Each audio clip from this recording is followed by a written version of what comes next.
Good morning, everyone. It's really nice to be back here in Congress Hall. Hopefully everybody had a good day yesterday and are enjoying it today. It is my real pleasure to introduce Jen-Hsun Huang, who is somebody I admire, somebody I've watched, and somebody who has been a teacher to me on the journey of learning about technology and AI. It is amazing watching how he led Nvidia. And I don't measure myself on comparisons, but I like this one comparison. So since Nvidia has been public, which was in 1999, same year as BlackRock. Oh boy. Okay, now Nvidia's total return for its shareholders has been a compounded 37%. Just think about that. What would that mean to every pension fund if they invested in Nvidia as an IPO? The amount of successes we have with everybody's retirement. At the same time, BlackRock's annualized total return has been 21%. Not so bad for a financial services company, but it certainly pales. But that is just a really great indication of Jensen's leadership, the positioning of Nvidia, and also it is a great statement about what the world believes in the future of Nvidia. So Jensen, congratulations on that journey, and I know we have many more years of that journey ahead of us. Thank you. I appreciate that. My only regret was at the IPO, after the IPO, I wanted to buy my parents something nice. And so I sold Nvidia stock at a valuation of $300 million. The company was at a valuation of $300 million, and I bought them a Mercedes S-Class. It is the most expensive car in the world. They regret it. Do they still have it? Oh, sure. Yeah, Good. They still have it, yeah. Good. Let me go into the subject matter now, but I just want to say, the debate on AI is about how it's going to change the world and the global economy. Today, I want to talk about how AI can add to the world economy and how AI can increasingly become a foundational technology that everyone in this room can be utilizing, enhancing our lives, enhancing the lives of everyone in the world. And we need to talk about how it's going to reshape productivity, labor, infrastructure across virtually every other sector. But importantly, how it's going to reshape the world, and how can more segments of the world benefit from AI? And how can we ensure that we have a broadening of the global economy, not a narrowing of the global economy? And I can't think of another person who has a clearer view on not just what AI is, but the infrastructure around it, the infrastructure that is necessary to build around it. And because so many of the major hyperscalers are utilizers of what NVIDIA creates, and the whole engagement around the infrastructure around AI, the potential of AI, I think we have a great voice to listen to this afternoon or this morning. So Jensen, once again, thank you. This is his first time here at the World Economic Forum in Davos, and I know you have a really busy schedule, so thank you for taking that time. I appreciate that. So let me go right into it. Why do you believe that AI has the potential to be that significant engine of growth? And what makes this moment, this technology, different than past technology cycles? Yeah, this is, first of all, when you think about AI and you're interacting with AI in all these different ways, ChatGPT, of course, using Gemini, of course, using Anthropic, Claude, of course, and the magical things that it could do, it's helpful to reason back to the first principles of fundamentally what is happening to the computing stack. This is a platform shift. A platform is something where applications are built on top of. And this is a platform shift like the platform shift to PCs. New applications were developed to run on a new type of computer, a platform shift to the internet, a new type of computing platform, hosted all kinds of new applications, a platform shift to mobile cloud.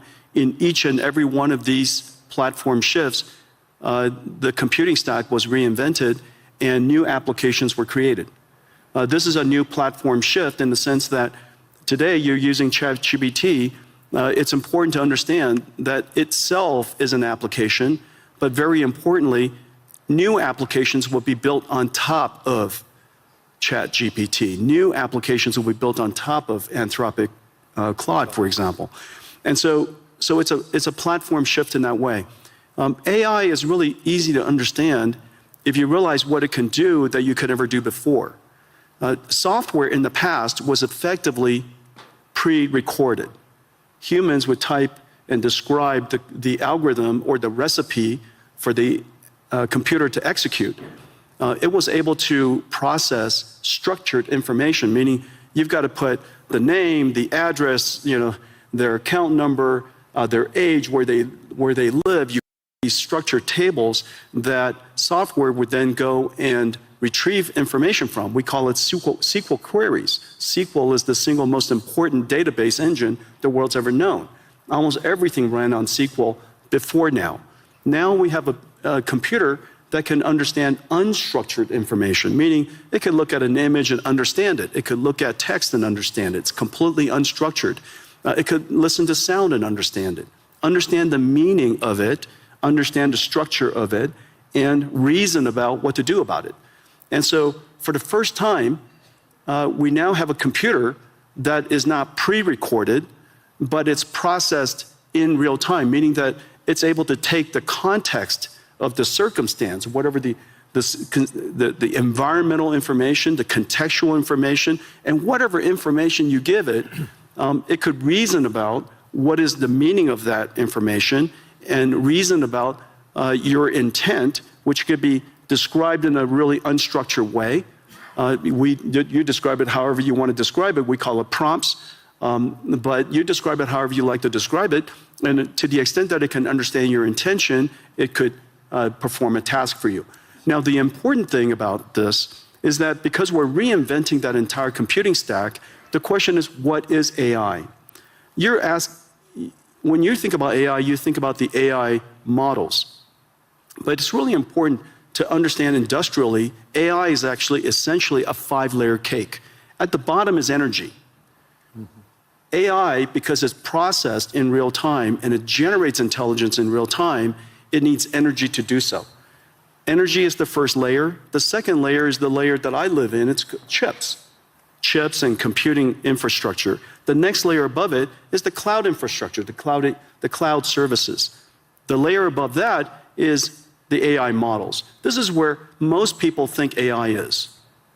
But don't forget that in order for those models to happen, you have to have all of the layers underneath it. But the most important layer, and this is the layer that's happening right now, the reason why last year was an incredible year, frankly, for AI, is that the AI models made so much progress that the layer above it, which is ultimately the layer that we all need to succeed, the application layer above that.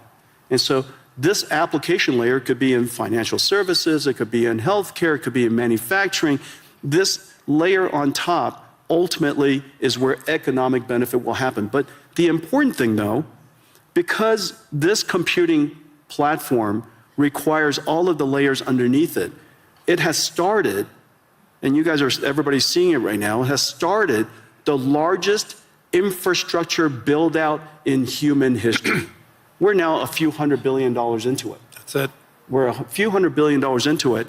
Larry and I, we get the opportunity to work on many projects together. There are trillions of dollars of infrastructure that needs to be built out. And it's sensible. It's sensible because all of these contexts have to be processed so that the AI, so that the models can generate the intelligence necessary to power the applications that ultimately sit on top. And so when you go back and when you reason about it layer by layer by layer, and you realize that the energy sector is now seeing extraordinary growth. The chip sector, TSMC just announced they're going to build 20 new chip plants. Foxconn working with us and Wistron and Quanta building 30 new computer plants, which then go into these AI factories. So we have chip factories, computer factories, and AI factories all being built around the world. And memory. And memory, right, exactly. Those chip fabs. Micron has started investing $200 billion in the United States. SK Hynix is doing incredibly. Samsung is doing incredibly. You could see that entire chip layer growing incredibly today. And now, of course, we pay a lot of attention to the model layer, but it's really exciting that the layer above them is really doing fantastically. And now, one indicator is where the VC funding going into. Last year, 2025, was one of the largest years in VC funding ever. And last year, most of the funding went to what is called AI native companies. These are companies in healthcare, they're company in robotics, and company in manufacturing, financial services.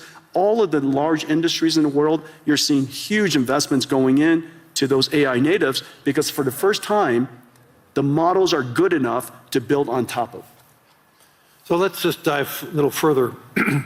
Obviously, everybody, I'm sure, uses their own chatbot and getting information. So, but you're talking about the dispersion of AI is going to be the key. Let's talk about it, like, go into a little more upside ideas related to the dispersion of it in the physical world.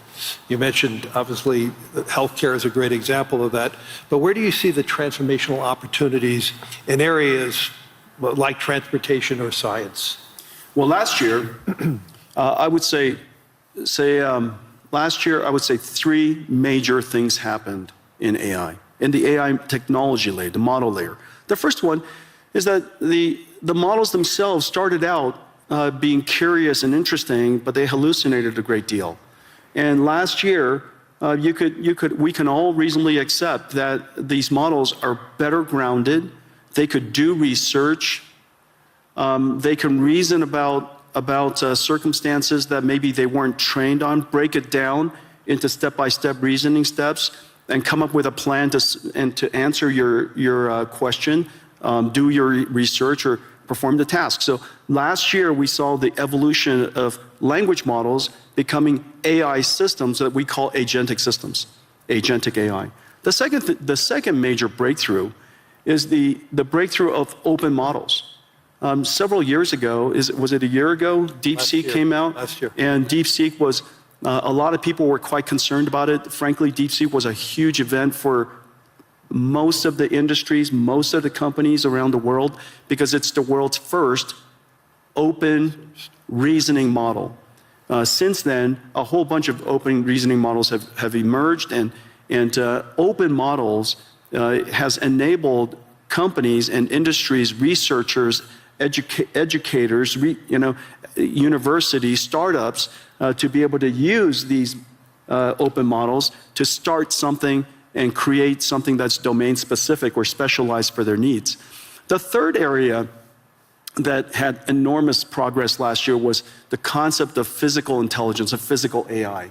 AI that understands not just language, but AI understands, if you will, nature. And it could be AI that understands the physical world here, AIs that understand proteins, chemicals, natural physics of physics, for example, fluid dynamics, particle physics, quantum physics, AIs that are now learning all these different structures and different languages, if you will. Proteins is essentially a language. And so all of these AIs are now making such enormous progress that these industries, industrial companies, whether it's manufacturing or drug discovery, are really making great progress. And one of the great indicators is a partnership that we had with Lilly, that they realize now that AI has made such extraordinary progress in understanding the structure of proteins and the structure of chemicals, essentially being able to interact and talk to the proteins like we talk to ChatGPT. We're going to see some really big breakthroughs. So all these breakthroughs raises concerns about the human element. You and I have had many conversations on this, but we need to tell the whole audience, there is a huge concern that AI is going to displace jobs. And you've been arguing the opposite. Obviously, the build-out of AI, as you talked about, the biggest infrastructure build-out in history is going to occur, which Energy is creating jobs. Yeah. Chips industry is creating jobs. The infrastructure layer is creating jobs. Land, power, and shell. Jobs, jobs, jobs. I mean, right? It's incredible. So let's get into that in a little more detail. So you actually believe we're going to face labor shortages. And so how do you see that AI and robotics changing the nature of work rather than eliminating it? Yeah, there's several different ways that we could think through it. First of all, this is the largest infrastructure build out in human history. Yep. That's going to create a lot of jobs. And it's wonderful that the jobs are related to tradecraft. And we're going to have plumbers and electricians and construction and steel workers and network technicians and people who install and fit out the equipment. And all of these jobs, in the United States, we're seeing quite a significant boom in this area. Salaries have gone up, nearly doubled. Yeah. And so we're talking about six-figure salaries for people who are building chip factories or computer factories or AI factories. And we have a great shortage in that. And I'm really delighted to see so many people in so many countries really recognizing this important area. You know, everybody should be able to make a great living. You don't need to have a PhD in computer science to do so. And so I'm delighted to see that. The second thing to realize, and so we theorize about the automation of tasks and things like that, and what is the implication to jobs. You know, I'll just offer some anecdotes. These are real world anecdotes of what has actually happened. Remember 10 years ago, one of the first professions that everybody thought was going to get wiped out was radiology. And the reason for that was the first AI that became superhuman in capability was computer vision. And one of the largest applications of computer vision is studying scans by radiologists.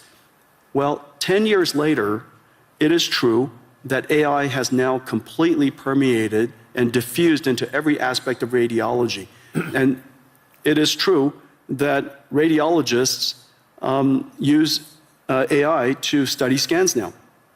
The impact is 100%, and the impact is completely real. However, not surprisingly, I say not surprisingly, if you reason from first principles, not surprisingly, the number of radiologists have gone up. Is that because of lack of trust or is that because the human interaction with the results of AI is a better outcome? Exactly. The reason for that is because a radiologist, the purpose of their job is to diagnose disease, to help patients diagnose disease. That's the purpose of their job. The task of the job includes studying scans. The fact that they're able to study scans now infinitely fast allows them to spend more time with patients, diagnosing their disease, interacting with the patients, interacting with other clinicians. Well, surprisingly, also not surprisingly actually, as a result of that, the number of patients that the hospital can see has gone up because there are a lot of people waiting a long time to get their scans done. And so now, because the number of patients have gone up, the revenues of the hospital has gone up, they hire more radiologists. This is the same thing as happening to nurses. We're 5 million nurses short in the United States. As a result of using AI to do the charting and the transcription of the patient visits, nurses spend half of their time charting. Documenting. And now they could use AI technology, and one particular company, Abridge, they're a partner of ours doing incredible work. As a result of that, the nurses could spend more time visiting patients. Human touch. That's right. And because you could now see more patients, and we're no longer less bottlenecked by the number of nurses, more patients could get into the hospital sooner. As a result, hospitals do better, they hire more nurses. And so surprisingly, AI is increasing not surprisingly, AI is increasing their productivity. As a result, the hospitals are doing better. They want to hire more people. You have too many people waiting too long to get into hospitals. And so these are two perfect examples. Now, the easiest way to think about what is the impact of AI on a particular job is to understand whether the job, what is the purpose of the job, and what is the task of the job. If you just put a camera on the two of us and just watched us, you would probably think the two of us are typists because I spend all of my time typing. And so if AI could automate so much word prediction and help us type, then we would be out of jobs. But obviously that's not our purpose. And so the question is, what is the purpose of your job? In the case of radiologists and nurses, is to care for people. And that purpose is enhanced and made more productive because the task has automated. And so to the extent that you can reason about each one of the people's purpose versus the task, I think it's a helpful framework. Let's move this beyond the developed economies. Help me understand how AI is it to broaden the world and help the world. I read an Anthropic piece this past weekend that basically said the utilization of AI most recently is very dominant by the educated society. And they're even seeing the educated component of each society being heavily more utilized. And obviously, they're using it against their own model, Claude. So it may have its own biases. So how do we ensure that AI is a transformational technology, maybe like what Wi-Fi and 5G was for the emerging world? And when you intersect that, what does it mean for the emerging world? And John, how do we broaden the global economy? And two, getting back to the whole job situation with robotics and AI, there is going to be some substitution there. And there's substitution in the United States already going on. We may be creating more plumbers and electricians, but we probably need less analysts at financial institutions. Lawyers need less analysts, because they're able to accumulate the data faster. So let's just pivot on to the emerging world for a second, in the developing world. How do you see that play out? Well, first of all, AI is infrastructure, and there's not one country in the world, I can't imagine, that you need to have AI as part of your infrastructure, because every country has its electricity, you have your roads, you should have AI as part of your infrastructure. Of course, you could always import AI, but AI is not so incredibly hard to train these days, and because there are so many open models, these open models with your local expertise, you should be able to create models that are helpful to your own country. And so I really believe that every country should get involved to build AI infrastructure, build your own AI, take advantage of your fundamental natural resource, which is your language and culture, develop your AI, continue to refine it, and have your national intelligence be part of your ecosystem. And so I think that's number one. And number two, remember, AI is super easy to use. It's the easiest software to use in history, and that's the reason why it's the fastest growing and most rapidly adopted. I mean, in just a couple of 2-3 years, it's coming up to almost a billion people. I think, first of all, Claude is incredible. Anthropic has made a huge progress, huge leap in developing Claude. Yep. We use it all over our company. The coding capability of Claude, its reasoning capability, its ability is just really incredible. And anybody who's a software company really ought to get involved and use it. On the other hand, ChatGPT is probably the most successful consumer AI in history. And its ease of use and its approachability, I think everybody should get involved. And whether it's somebody in a developing country or a student, it is very clear that it is essential to learn how to use AI, how to direct an AI, how to prompt an AI, how to manage an AI, how to guardrail the AI, evaluate the AI. These skills are no different than leading people, managing people, things that you and I do all the time. So in the future, instead of biological, carbon-based AIs, in the future we're also going to have digital versions of AIs, silicon versions of AIs, and we'll have to manage them. They're just part of our digital workforce, if you will. And so I would advocate that for the developing countries, build your infrastructure, get engaged in AI, and and recognize that AI is likely to close the technology divide. Right. Because it is so easy to use and so abundant and so accessible. And so, I'm actually fairly optimistic about the potential of AI to lift the countries that are emerging, and for many people who haven't had computer science degree, all of you can be programmers now, And so in the past, we had to learn how to program a computer. Now you program a computer by saying to the computer, how do I program you? And if you don't know how to use an AI, just go up to the AI and say, I don't know how to use an AI, how do I use an AI? And it would explain it to you.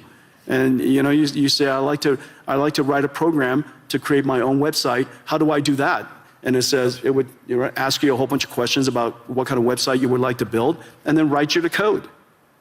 And so it is that easy to use, and that's, of course, the incredible power of AI, which is exciting. Two quick questions, then we're going to run out of time. We're sitting here in Europe. When we were talking about a lot of companies, we mentioned a lot of US companies and Asian companies. Talk to us about how AI and the success of Europe and the future of Europe can intersect, and how do you see Nvidia play that role here in Europe? Well, I have the benefit. Nvidia has the benefit of working with every AI company in the world, and because we're low in the infrastructure layer, and we power AI across the board, and we power AI that are languages, their biology, their physics, their world models, and related to manufacturing and robotics, and the thing that's really quite exciting for Europe is, remember, your industrial base is so strong. The industrial manufacturing base in Europe is incredibly strong. This is your opportunity to now leap past the era of software. The United States really led the era of software. AI is software that doesn't need to write software. You don't write AI, you teach AI. And so get in early now so that you can now fuse your industrial capability, your manufacturing capability, with artificial intelligence, and that brings you into the world of physical AI or robotics. Robotics is a once-in-a-generation opportunity for the European nations. And whether it's, all of the countries that I visit here, industrial base is really, really strong. The other thing to realize is that so much of the deep sciences are still very, very strong here in Europe. Right. And the deep sciences now have the benefit of applying artificial intelligence to accelerate your discovery. And so I think that it's fairly certain that you have to get serious about increasing your energy supply so that you could invest in the infrastructure layer so that you could have a rich ecosystem of artificial intelligence here in Europe. So what I'm hearing is we're far from an AI bubble. The question is, are we investing enough? Let's turn it around, because there's so many people talking about a bubble, but the question is, what I'm hearing from you is, are we investing enough to do what we need to do to broaden the global economy? And so one good test on the AI bubble is to recognize that Nvidia has now millions of Nvidia GPUs in the cloud. We're in every cloud, we're used everywhere. And if you try to rent an Nvidia GPU these days, it's so incredibly hard. And the spot price of GPU rentals is going up. Right. Not just the latest generation, but 2-generation-old GPUs. The spot price of rentals are going up. And the reason for that is because the number of AI companies that are being created, the number of companies shifting their R&D budget. Lilly is a great example. 3 years ago, most of their R&D budget, all of their R&D budget, was probably wet labs. Notice the big AI supercomputer that they've invested in, the big AI lab, increasingly that R&D budget is going to shift towards AI. And so the AI bubble comes about because the investments are large. And the investments are large because we have to build the infrastructure necessary for all of the layers of AI above it. And so I think the opportunity is really quite extraordinary. And everybody ought to get involved. Everybody ought to get engaged. We need more energy. I think that we all That's recognize that. We need more land power and shell. We need more trade skill workers. And in fact, that population of workforce is so strong here in Europe. Yes. In a lot of ways, the United States lost that in the last 20, 30 years. But it's still incredibly strong here in Europe. It's an extraordinary opportunity you got to take advantage of. And so I would, I know that where Larry and I work, we see the investment opportunities and the investment scale is going up.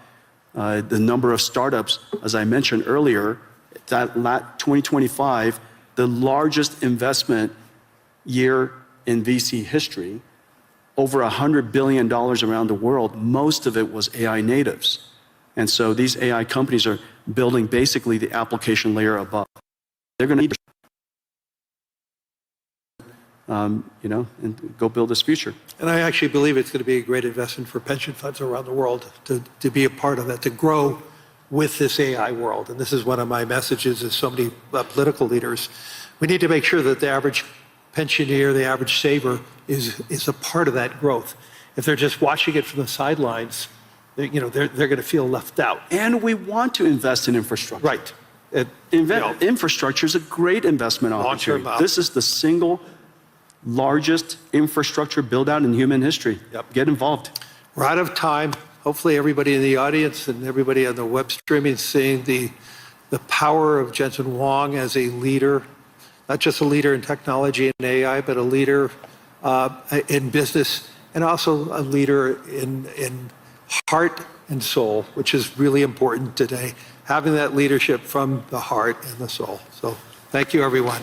Thank you, everybody.